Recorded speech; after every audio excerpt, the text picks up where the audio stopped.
இயக்கங்கள் கூடாதென்றோ, கொடிகள் கூடாதென்றோ, தமுமுக, தௌஹீத் ஜமாத், ஜாக் இது போன்ற இயக்கங்கள் எல்லாம் ஒட்டுமொத்தமாக பெயர்களை கலைத்துவிட்டு முஸ்லிம்களுடைய ஜமாஅத்தாக ஒன்று சேருங்கள் என்று சொல்வது இஸ்லாமிய மரபே கிடையாது.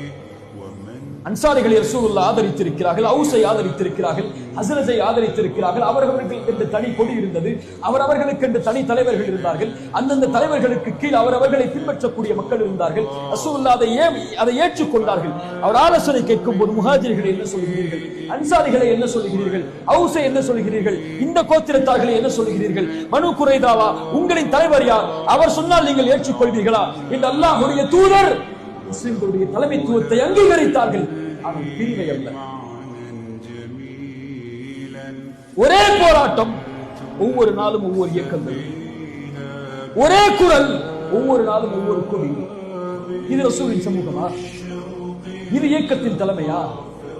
இப்படி அல்லாஹ்வுடைய தூதருடைய வழிமுறைக்கு மாற்றமாக ஒரு சமூகத்தை பொது கருத்தில், கொள்கையை பத்தி எல்லாம் பேசல, கருத்து வேறுபாடு பத்தி எல்லாம் பேசல. நீங்க 8 தொழுங்க, 20 தொழக்கூடிய பள்ளி வச்சுக்கோங்க, நீங்க தொப்பி போறவங்களை உள்ள விடுங்க, நீங்க இன்னும் விடமாட்டேன்னு சொல்லி அடிங்க, நீங்க கை அசைக்கிறத பத்தி பேசுங்க, கை அசைக்காத பத்தி பேசுங்க, நீங்க ஜக்காத்தை உருமுறைன்னு சொல்லுங்க, நீங்க எத்தனை முறை வருஷத்துல கொடுக்கறத பத்தி பேசுங்க, பிறைய இந்த பிறையை கொண்டாடுங்க, நீங்க அந்த பிறையை கொண்டாடுங்க, இதுக்குள்ள நீங்க என்ன செஞ்சுக்கோங்க. இது மார்க்கம். அழகிய முறையில் பேசி கலந்துரையாடல் செய்து எது சத்தியமோ அதை சத்தியத்தில் எடுத்துக்கொண்டு, எது சத்தியம் இல்லையோ அதை கண்ணியமான முறையில் கையாளுங்கள். ஆனால் சமூகத்துடைய விஷயத்தில், பொது விஷயத்தில், அல்லது உங்களுடைய பார்வையில் சொல்ல வேண்டும் என்றால் ஒரு அரசியல் கருத்தில், ஒரு சமூகத்தை அரசியல் தரத்தில் உயர்த்துவதில் ஒன்று சேரலன்னா